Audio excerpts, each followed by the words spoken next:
அனைவருக்கும் வணக்கம். அதிமுக கிட்டத்தட்ட ஒரு 2 பாகமா பிரியுது. எடப்பாடி பழனிசாமி அவர்கள் தலைமையில ஒரு அணி, இந்த பக்கம் சி.வி. சண்முகம், எஸ்.பி. வேலுமணி அவர்கள் தலைமையில ஒரு அணியா பிரியுது. அதற்கான பிரச்சனைகள் ஏற்கனவே ஆரம்பிச்சிச்சு. நம்ம நேற்றைய வீடியோல பேசியிருந்தோம். இப்போ இன்றைக்கு பார்த்தோம் அப்படின்னா கிட்டத்தட்ட ஒரு 30 எம்எல்ஏக்கள் தமிழக வெற்றி கழகத்திற்கு ஆதரவு கொடுப்பதற்கு தயார் நிலையில் இருக்கிறாங்க. அதிமுகவில இருந்தே, அதாவது எடப்பாடி பழனிசாமி அவர்களை சட்டமன்ற தலைவராக அதிமுகவுக்கு நியமிக்கணும்னு சொல்லி 17 எம்எல்ஏக்கள் மட்டும்தான் என்ன பண்ணியிருக்காங்கன்னா ஆதரவு கொடுத்துருக்காங்க சபாநாயகர் கிட்ட. அப்படியே இந்த பக்கம் பார்க்கும்போது அப்ப மிச்சம் இருக்கக்கூடிய 30 எம்எல்ஏக்கள் மொத்தம் 47, அதுல 17 அந்த பக்கம் அப்படின்னா மிச்சம் இருக்கிற 30 பேர் அப்ப என்ன பண்ண போறாங்க அப்படின்னு பார்த்தோம்னா, எஸ்.பி. வேலுமணி அவர்களை சட்டமன்ற தலைவராகவும், அதே மாதிரி விஜயபாஸ்கர் அவர்களை கொறடாவாகவும் நியமிப்பதற்கு நாங்க இன்னைக்கு சபாநாயகர் சந்திச்சு மனு கொடுக்க போறோம்னு சி.வி. சண்முகம் அவர்களே போட்டு உடைச்சிட்டாரு. அனைத்து இந்திய அண்ணா திராவிட முன்னேற்ற கழகத்துடைய சட்டமன்றத்தினுடைய குழுவினுடைய தலைவராக எங்களுடைய கட்சியினுடைய தலைமை நிலைய செயலாளர் முன்னாள் அமைச்சர் திரு எஸ்.பி. வேலுமணி அவர்களை சட்டமன்ற குழு தலைவராக தேர்ந்தெடுக்கப்பட்டிருக்கிறார். கொறடாவாக டாக்டர் சி. விஜயபாஸ்கர் அவர்கள் தேர்வு செய்யப்பட்டிருக்கிறார். சரி, இது மட்டுமா அப்படின்னு கேட்டீங்கன்னா, இல்ல நாங்க இந்த முறை எங்களோட ஆதரவை தமிழக வெற்றி கழகத்துக்கு நாங்க கொடுக்க போறோம் அப்படின்னு ஒரு புது குண்டை தூக்கி வீசிட்டாரு சி.வி. சண்முகம். இன்றைக்கு வெற்றி பெற்றிருக்கிற முதலமைச்சராக இருக்கிற தமிழக வெற்றி கழகத்தினுடைய தலைவரை, அந்த ஆட்சியை ஆதரிப்பது என்று அனைத்து இந்திய அண்ணா திராவிட முன்னேற்ற கழகம் சட்டமன்றத்தினுடைய கூட்டத்திலே தீர்மானம் நிறைவேற்றப்பட்டு முடிவெடுக்கப்பட்டது. சரி, இதற்கு காரணம் என்ன அப்படின்னு நம்ம கேட்டோம்னா, எடப்பாடி பழனிசாமி அவர்கள் எடுத்த ஒரு முடிவு தான் இதற்கு காரணம்னு சொல்லி சில தினங்களுக்கு முன்னாடி நம்ம பார்த்திருப்போம். ஊடகங்கள் எல்லாமே ஒரு செய்தி ரொம்ப அதிகமா பேசப்பட்டுச்சு. அதாவது தாவேகாவினுடைய ஆட்சியை கவிழ்க்கிறதுக்கு, தாவேகா ஆட்சிக்கு வரவிடாம பண்றதுக்கு திமுகவும் அதிமுகவும் சேர்ந்து ஒரு ஸ்கெட்ச் ஒன்று போடுறாங்க அப்படின்னு சொல்லி பேசப்பட்டுச்சு. திமுக அதிமுக 2 பேரும் சேர்ந்து கூட்டணி வச்சு தமிழக வெற்றி கழகத்துடைய ஆட்சியை அவர்கள் தடுக்க போறாங்க அப்படிங்கிற மாதிரி பேசிட்டு இருந்தாங்க இல்லையா?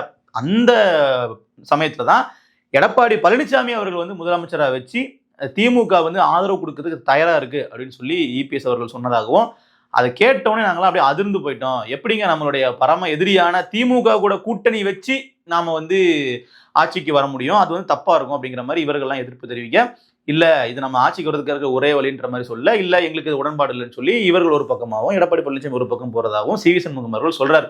ஸோ இது உண்மையா பொய்யா அப்படிங்கிறது அவர்களுக்கு தான் தெரியும். இருந்தாலும் பொது வழியில அவர்கள் சொல்லக்கூடிய விஷயத்தை நம்ம பார்க்கும் பொழுது அதற்கான வாய்ப்புகள் இருக்கிறதா தோணுது. காரணம் என்னன்னா, அன்றைய ஊடகங்கள் முழுக்க பேசப்பட்ட செய்தி இதுவாக தான் இருந்துச்சு. கிட்டத்தட்ட கட்சிக்குள்ளேயுமே பல கலைபுரங்கள் நடந்துட்டு இருந்துச்சு. இப்போ அதெல்லாம் எனக்கு வெளிச்சத்துக்கு வந்திருக்கு. அதிமுக அப்படிங்கிறது ஒரு எதிர்கட்சி வரிசையில இல்லை அப்படின்னாலும் ஒரு 47 எம்எல்ஏக்கள் இருக்கிறாங்கன்னு பார்க்கப்பட்ட போது இன்றைக்கு அது 2ஆ பிரியுது.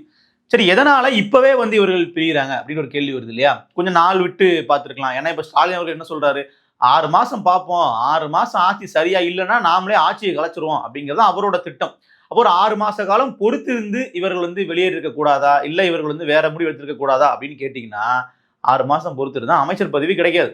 இப்ப இவர்கள் என்ன திட்டமிடுறாங்க அப்படின்னா, இப்ப இங்க இருந்து தாவேகாவுக்கு ஆதரவு அப்படிங்கிற நிலைப்பாட்டுல போறாங்க. இப்போ கட்சி ஒரு மொத்தமா இவர்கள் கண்ட்ரோல் வந்துருச்சு அப்படின்னா, அதிமுகன்ற கட்சியை தாவேகா கூட கூட்டணிக்கு அவர்கள் இணைச்சிருவாங்க. ஏன்னா இப்ப ஏற்கனவே என்ன சொல்லிட்டாங்கன்னா, நாங்கள் எந்த கட்சியுடனும் இன்றைய அளவில் கூட்டணி இல்லைன்னு சொல்லிட்டாங்க சி.வி. சண்முகம் அவர்கள் தரப்பு, எஸ்.பி. வேலுமணி அவர்கள் தலைமையில. அப்ப என்ன அர்த்தம் அப்படின்னா, கிட்டத்தட்ட பாஜகவோட கூட்டணியை அவர்கள் முடிச்சுட்டாங்க, பாமகவுடன் இருக்கக்கூடிய கூட்டணியை முடிச்சுட்டாங்க, என்டிஏ அணியில் இவர்கள் இல்லை அப்படிங்கிறதான் இப்ப இவர்கள் சொல்லிருக்கிற முடிவு. அப்ப பாஜக கூட இல்லை அப்படிங்கும் போது தாவேகா கூட ரொம்ப சுலபமா இவர்களால போக முடியும். அப்ப அந்த திட்டத்தின் அடிப்படையில தான் தாவேகா கூட ஆட்சி அதிகாரத்தில் பங்கிட்டுக் கொள்வதற்கு நாங்கள் தயார் அப்படிங்கிற முடிவை அறிவிச்சிருக்கிறாங்க. ஸோ அதனால இவர்கள் நிச்சயமா நம்ம போயிட்டு அமைச்சரவையில் நம்ம இடம்பெற்றலாம், பதவியை வாங்கிடலாம் அப்படிங்கிற ஒரு பிளான் தான் இவர்கள் சொல்றது. இது தாவேகாவுக்கு நல்லதா அப்படின்னு பாத்தீங்கன்னா, ஒரு நிலையான கவர்மெண்ட்டை ஃபார்ம் பண்றதுக்கு, ஒரு ஸ்டேபிள் கவர்மெண்ட்டை ஃபார்ம் பண்றதுக்கு, எப்படா ஆட்சியை கவுப்பாங்க அப்படின்ற ஒரு பயம் இல்லாம ஆட்சி செய்வதற்கு இது ஒரு சிறந்த வழிதான். ஏன்னா அதிமுகவில இருந்து ஒரு 30 எம்எல்ஏக்கள் ஆதரவு கொடுத்தாங்க அப்படின்னா தாவேகாவிற்கான தேவையான அளவை விட பெரும்பான்மை அதிகப்படியாவே கிடைச்சிடும். கிட்டத்தட்ட பாத்தீங்கன்னா 140 கிட்ட அவர்களுக்கான பெரும்பான்மை அப்படிங்கிறது குறைந்தபட்சமே இருக்கும். அப்ப என்ன பண்ண தேவையில்லைன்னா, பயப்பட தேவையில்லை எப்போ ஆட்சி கவலுமோன். ஆனால் என்ன சிக்கல் அப்படின்னா, இவர்கள் எல்லாருமே பலந்துன்னு கொட்டை போட்ட அரசியல்வாதிகள். இவர்கள் ரொம்ப காலமா அரசியல் இருக்கிறாங்க. இப்போ நீங்க எஸ்.பி. வேலுமணி அவர்களோ, விஜயபாஸ்கர் அவர்களுக்கோ, சி.வி. சண்முகம் அவர்களுக்கோ என்ன பண்ணணும் அப்படின்னா, அமைச்சரவை இடம் கொடுக்கணும். அவர்கள் அதை டிமாண்ட் கண்டிப்பா பண்ணுவாங்க. அப்போ ஏற்கனவே தாவேகாவால நமக்கு அமைச்சரவை கிடைக்கும்னு காத்து கொண்டிருக்கக்கூடிய முதல் முறை எம்எல்ஏக்களான பல நபர்களுக்கும் வாய்ப்புகள் மறுக்கப்படும். இது கட்சிக்குள்ள ஒரு சின்ன சலசலப்பு ஏற்படுத்தும். பட் அதை கூட விஜய் சமாளிச்சிடணும்னு வச்சுக்கோங்களேன். நாங்கள் தளபதிக்காக எது வேணாலும் பண்ணுவோம்னு சொல்லி அவர்கள் ஒத்துக்கிட்டாலும் கூட இன்னொரு தரப்புல என்ன சிக்கல் வரும்னு பார்த்தீங்கன்னா, ஏற்கனவே இப்போ இடதுசாரிகளா இருக்காங்க இல்லையா, அவர்கள்லாம் வந்து வெளியேறிடுவாங்க. ஏன்னா வந்து அவர்கள் தேவையும் இல்லை. இப்போ அவர்களுக்கு தான் அடுத்த பிரச்சனை சொல்ல போனா, அது தாவேகாவுக்கு எந்த சிக்கலும் இல்லை. இதுல பிரச்சனையே வந்து பாத்தீங்கன்னா விசிகா கம்யூனிஸ்ட் போன்ற கட்சிகளுக்கு தான். ஏன் அப்படின்னா, அவர்கள் தான் வெளியிலிருந்து தானே ஆதரவு கொடுத்தாங்க. அவர்கள் தான் ஆட்சி அதிகாரத்துல வந்து பங்கே கேட்கலையே, அமைச்சரவையில் உரிமையை கோரலையே. அவர்களுக்கு என்ன சிக்கல் நீங்க கேட்கலாம். அது உண்மை கிடையாது. ஏன்னா இப்போதைக்கு நாங்க வந்து அவர்களுக்கு ஆட்சி அமைப்பதற்கு மட்டும் நாங்க வந்து உதவி பண்றோம். மற்ற விஷயங்கள்லாம் பின்னாடி பேசிக்கலாம் அப்படிங்கிறது தான் அவர்களுடைய முடிவா இருந்துச்சு.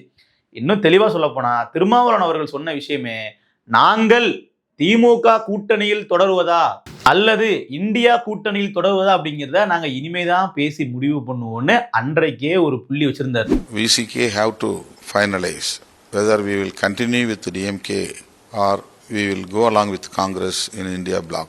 So not yet we decided.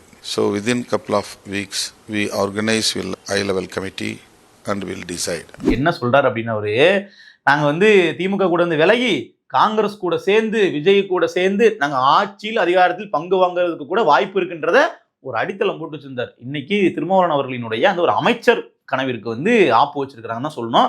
ஏன்னா இப்ப விஜய் அவர்கள் ஏற்கனவே ஒரு தொகுதியில வந்து பதவி விலகி இருக்காரு இல்லையா, திருச்சி கிழக்குல. அந்த திருச்சி கிழக்கு தொகுதியில திருமாவளவன் அவர்களுக்கு நீங்க போட்டியிட வாய்ப்பு கொடுக்கணும், அதுல எம்எல்ஏவா ஆக்கணும், ஆக்கி அவரை வந்து நீங்க அமைச்சராகவும் ஆக்கணும் அப்படிங்கிறது விசிகாவினர் ஒரு திட்டம் போட்டிருக்கான்னு வச்சுக்கோங்களேன். அதை வந்து திருமாவளவன் அவர்கள் சொல்லல, இருந்தாலும் பலராலும் பேசப்பட்ட விஷயம் தான். அப்ப இப்படி இருந்த ஒரு சூழல் அப்படிங்கிறது இன்றைக்கு மொத்தமா மாறிடுது. இனிமே வந்து திருமாவளவனுடைய தேவையோ அவருடைய தயவோ அவருடைய ஆதரவோ தாவேக்காவிற்கு தேவைப்படாது. ஏன்னா பெரும்பான்மையான எம்எல்ஏக்கள் வந்து இங்கிருந்து அங்கே போயிட்டாங்க. அப்படிங்கும்போது விஜய் அவர்கள் சிக்கலே இல்லாமல் ஆட்சி அமைக்கலாம். இன்னும் இப்போ 6 மாசத்துல வந்து ஆட்சி கவுந்துருமா அப்படின்னு கேட்டிங்கன்னா அதற்கான வாய்ப்புகளும் இப்போ போக போக குறைஞ்சிட்டு இருக்கு. ஏன்னா கிட்டத்தட்ட இவர்கள் பதவிக்கு வந்துட்டாங்க, இவர்கள் வந்து அதிகாரத்தை வந்து பங்கெடுத்துட்டாங்க அப்படின்னா நாளைக்கு வந்து ஆட்சியை கவிழ்ப்பதற்கான வாய்ப்புகள் குறைவு. இப்போ விசிகா கம்யூனிஸ்டுகள் மாதிரி திமுகவால இன்ஃப்ளூயன்ஸ் பண்ண இவர்களை முடியாது இல்லையா. ஏன்னா திமுக தலைவர் ஸ்டாலின் சொன்னாரா நாங்கள் எப்போ வேணாலும் இந்த ஆதரவை வந்து வாபஸ் வாங்கிடுவோம் அப்படிங்கிற அடிப்படையில் தான் விசிக கம்யூனிஸ்டுகள் இருப்பாங்க. ஆனால் அதிமுக எம்எல்ஏக்கள் இருக்க மாட்டாங்க. அந்த வகையில் தாவேக்காவால கவர்மெண்ட்டை ஃபார்ம் பண்ண முடியும். இதில் சொல்லப்போமா வந்து கவர்மெண்ட் வந்து மெயின்டைன் பண்ண முடியும்னு சொல்லலாம் ஸ்டேபிளா. சரி, இப்படி அதிமுக எம்எல்ஏக்கெல்லாம் வந்து தாவேக்காக்கு ஆதரவு கொடுக்கறது மூலமா தமிழ்நாட்டில் இன்னொரு புதிய அரசியல் வந்து உருவாகிறதுக்கான வாய்ப்புகள் இருக்கு. என்ன அப்படின்னா, 2029 நாடாளுமன்ற தேர்தலில் திமுக பிளஸ் பிஜேபி அப்படிங்கிற ஒரு அரசியல் வருவதற்கான வாய்ப்பு இருக்கு. அதற்கு இப்பவே அடித்தளம் போடப்பட்டது. இதை நான் கூட சொல்லுங்க, இது வந்து பாண்டே அவர்களும் வந்து சொல்றாரு. அவர் சொல்றக்கூடிய விஷயங்களும் இதை ஏற்றுக்கொள்ற மாதிரி தான் இருக்கு. அதுல வந்து பெரிய சிக்கல் வரப்போறது யாருக்கு அப்படின்னு பாத்தீங்கன்னா, இந்த பக்கமும் வர முடியாம அந்த பக்கமும் போக முடியாம விசிகா தான் வந்து நடுவுல நிக்க போகுது அப்படிங்கறதையும் அவரே சொல்றாரு. கேளுங்க. காங்கிரஸ் ஏடிஎம்கே டிவிகே அப்படின்னு ஒரு அலைன்ஸ், அதனால டிஎம்கே பிஜேபி ஒரு அலைன்ஸ். டிஎம்கே பிளஸ் பிஜேபிக்கு ஏற்கனவே இருந்தவங்க தானுங்க, வருமானம் சொல்ல முடியாது, அலைன்மெண்ட்ஸ் மாறலாம். அப்ப கம்யூனிஸ்டுகள் விசிகா அவங்க வெளியே ஒரு நடுரோடா இவர் சொல்ற மாதிரி நடக்கிறதுக்கான வாய்ப்பு இருக்கா அப்படின்னு கேட்டீங்கன்னா நிச்சயமா இருக்கு. ஏன்னா திமுகவால அந்த சமயத்துல ஒரு காரணத்தை கையில் எடுத்துக்கிட்டு கண்டிப்பா பிஜேபியோட அவங்க போக முடியும்.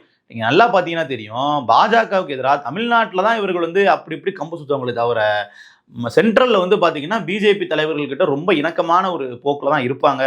இன்னும் சொல்ல போனா மத்திய அமைச்சர் ராஜ்நாத் சிங் எல்லாம் வந்து கலைஞர் அவர்களினுடைய நினைவிடத்துக்கெல்லாம் கூட்டிட்டு போயிட்டு அவருடைய புகைப்படத்தெல்லாம் காட்டி அப்படியே தன்னுடைய உள்ள மகிழ்ச்சி எல்லாம் ஸ்டாலின் வெளிப்படுத்திருப்பாரு. இது மாதிரி பல நிகழ்வுகள் இருக்கு. ஓகேங்களா? ஸோ அப்ப நிச்சயமா வந்து பிஜேபி கூட அவர்கள் கூட்டணி வைக்கிறாங்க அப்படின்னா ஒரே ஒரு கண்டிஷன் வைப்பாங்க, எங்களுக்கு நீங்க இதெல்லாம் நிறைவேற்றி கொடுக்கணும், தமிழ் மக்களுக்கு நீங்க இதெல்லாம் பண்ணி கொடுக்கணும். இந்த அடிப்படையில தமிழ்நாட்டுடைய முன்னேற்றத்திற்காக தமிழ்நாட்டுடைய வளர்ச்சிக்காக நாங்க மத்திய அரசாங்கத்தை கூட்டணி வைக்கிறோம் அப்படின்னு சொல்லி நாளைக்கே ஒரு சப்ப கட்டி நிச்சயமா வந்து கூட்டணி வைப்பாங்க.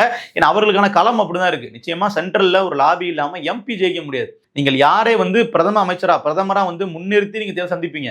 இப்போ கடந்த தேர்தலில் ராகுல் காந்தி அவர்களை வந்து முன்னிலைப்படுத்தி நீங்க தேர்தல் சந்திச்சீங்க. பெரிய அளவில் 39 எம்பிக்கள் தமிழ்நாட்டில் வெற்றி பெற்றாங்க திமுக கூட்டணி இல்லையா. இந்த முறை அப்படி யார் இருக்கா? காங்கிரஸ் இல்லை. அப்படிங்கும்போது அவர்களுக்கு நேஷனலா ஒரு முகம் வந்து தேவைப்படும். சரி, ஓகே, அப்போ பிஜேபி இல்லாம பிற அணிகள் இருப்பாங்க இல்லையா, காங்கிரஸும் இல்லாம பிஜேபியும் இல்லாம மம்தா பானர்ஜி, அரவிந்த் கெஜ்ரிவால் போன்ற கட்சி தலைவர்கள் எல்லாம் ஒருங்கிணைச்சு சந்திக்கலாம்னு பார்த்தா அது எல்லாமே வந்து தோல்வி பெறக்கூடிய அணிகளா இருக்கு. மேற்கு வங்காளத்துல அங்க மம்தா பானர்ஜி முடிஞ்சு, இங்க டெல்லியில வந்து பாத்தீங்கன்னா அதே மாதிரி அரவிந்த் கெஜ்ரிவாலோட கதை முடிஞ்சு, இங்க கேரளாலையும் வந்து பினராயி விஜயனோட கதை முடிஞ்சு. இருக்கிற இடத்துல எல்லாமே காங்கிரஸும் பிஜேபியும் தான் இருக்கிறாங்க. அப்போ நம்ம எம்பிகள் ஜெயிக்கணும் அப்படின்னா கண்டிப்பா இந்த 2 அணிகள்ல ஒரு பக்கம் போயாகணும் அப்படிங்கிற அடிப்படையில் அவர்கள் போறதுக்கான வாய்ப்பு இருக்கு. ஏன்னா தமிழ்நாடு அரசியலை பொறுத்தளவுல எப்போ யாரு எந்த அணிக்கு போவாங்க, யாரு வெற்றி பெறுவாங்கன்றது யாராலுமே கணிக்க முடியாதுங்கிறது உண்மை அடுத்து வரக்கூடிய சில 5 ஆண்டுகளுக்கு. அதனால நிச்சயமா அப்படி ஒரு கூட்டணி அமைறதுக்கான வாய்ப்புகளும் இருக்கு. அப்ப இதுல யாருக்கு வந்து பலத்த அடி அப்படின்னு பாத்தீங்கன்னா அதிமுகவுக்கு தான். ஏன்னா வந்து கிட்டத்தட்ட அந்த கட்சி வந்து பல தோல்விகளை சந்தித்து தான் வந்து தேர்தலில் போட்டிக்கிட்டே இருந்தாங்க. இந்த தேர்தலில் கூட வந்து பார்த்தீங்கன்னா தாவேகா இல்லை அப்படின்னா வெற்றி வாய்ப்புகள் பெரிய அளவில் அவர்கள் பக்கம் திரும்பி இருக்கும். ஏன்னா அந்த அளவுக்கு வந்து திமுக மீது மக்கள் வந்து அதிருப்தியில் இருந்தாங்க அப்படின்னு தான் பலராலும் வந்து பேசப்பட்டுச்சு. ஸோ பல காரணங்கள் சொல்றாங்க. இப்போ வந்து தாவேகா இல்லைன்னா அதிமுக கூட்டணி வெற்றி பெற்றிருக்குன்ற ஒரு விஷயம், தாவேகா இல்லைன்னா நாம் தமிழர் கட்சி அதிகப்படியான வாக்குகளில் இந்த முறை தேர்தலில் குவிச்சிருப்பாங்க அப்படிங்கிற ஒரு விஷயம், தாவேகா இல்லைன்னா சிறுபான்மையினர் வாக்குகள் வந்து திமுக இருந்து வெளியே வந்திருக்காது, அவர்களே திருப்பி ஆட்சி தக்க வச்சிருப்பாங்கன்ற ஒரு விஷயம். இப்படி பல கோணங்கள் இருந்தாலும் நடந்து முடிஞ்சதை பார்க்கும்பொழுது அதிமுகவுக்கு மேலும் ஒரு தோல்வி அப்படிங்கும்போது இதை அவர்களால் ஏற்றுக்க முடியல. ஏன்னா சி வி சண்முகம் அவர்களே சொல்றாரு, எத்தனை தோல்விகள் தான் நாங்கள் வந்து பார்க்கறது. வேலுமணி அவர்களோட அதான் சொல்றாரு, தொடர் தோல்விகளுங்க, தொடர் தோல்விகள், நாங்கள் தோத்துக்கிட்டே இருக்கோம், அப்போ எங்களுடைய கட்சிக்கு நாங்கள் ஒரு புதிய வடிவம் கொடுத்தாகணும் அப்படிங்கிற மாதிரி சொல்லி கொண்டு போறாங்க. ஆனால் இது இன்னொரு விதத்தில் வந்து பார்த்தீங்கன்னா அதிமுகவை இன்னுமே வந்து ஒரு பாதியாக உடைக்கும். ஏன்னா ஒட்டுமொத்த அதிமுக எம்எல்ஏக்களும் ஒன்னா சேர்ந்து இப்போ வேலுமணி அவர்கள் வந்து தலைமைக்கு கொண்டு வராங்க அப்படின்னா அது வேற. இப்போ இங்கேயே எடப்பாடி அவர்கள் 17 எம்எல்ஏக்களை வந்து எடுத்துட்டு அந்த பக்கம் போயிட்டார். அப்போ என்ன ஆகும் அப்படின்னு பார்த்தீங்கன்னா மறுபடியும் அதிமுக வந்து பலம் இழக்கும். இப்போ ஏற்கனவே எதிர்க்கட்சியாக வேற இப்போ திமுக வந்துட்டாங்க. எதிர்க்கட்சி அதிமுக இருந்தாங்கன்னா கூட என்ன பண்ணியிருக்கலாம்னா இவர்கள் வந்து அடுத்த 5 ஆண்டுகளுக்கு தீவிரமாக அரசியல் பண்ணியிருக்கலாம். அவர்கள் அரசியலே வந்து கடந்த 5 ஆண்டுகளில் எதிர்க்கட்சியா இருக்கும்போது பெரிய அளவில் பண்ணலாம் அப்படிங்கிறது தான் குற்றச்சாட்டு.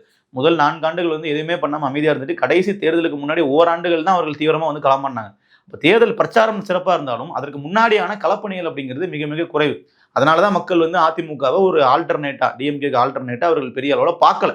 அப்ப இந்த முறை அந்த வாய்ப்பு கிடைச்சிருந்தா கூட நிரூபிக்கிறதுக்கான ஒரு வாய்ப்பு இருந்திருக்கும். ஆனா அதுவும் இல்லை. அப்படி இருக்கும்போது அதிமுகவிற்கான அந்த ஒரு அரசியல் எதிர்காலம் அப்படிங்கிறது ஒரு மிகப்பெரிய கேள்விக்குறி தான். ஸோ பொறுத்திருந்து பார்ப்போம் தமிழக அரசியல் களத்துல அடுத்தடுத்து என்ன நடக்குது அப்படிங்கிறத. நன்றி.